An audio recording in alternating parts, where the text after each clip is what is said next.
नमस्कार माझ्या भाव बंधू बहिणींनो, मी राजलक्ष्मी.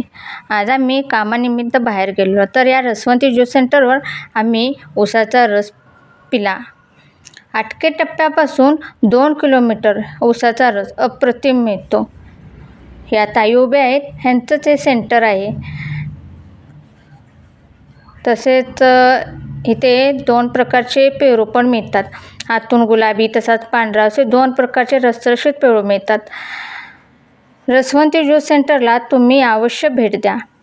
हे पेरू अतिशय सुंदर. या उष्णतेच्या तडाख्यात कधी ह्या वेळेला आलात तर इथे उसाचा ज्यूस तसेच पेरू घ्यायला विसरू नका. तुमच्या निमित्ताने एका मराठी कुटुंबाला, गरीब कुटुंबाला तेवढीच मदत. निसर्गाच्या सानिध्यात हा उसाचा रस किंवा पेरू, फळे असं गरीब कुटुंबातील घ्यायला विसरू नका. त्यानिमित्ताने त्यांना तेवढीच मदत. लाईक करा, सबस्क्राईब करा. बाय.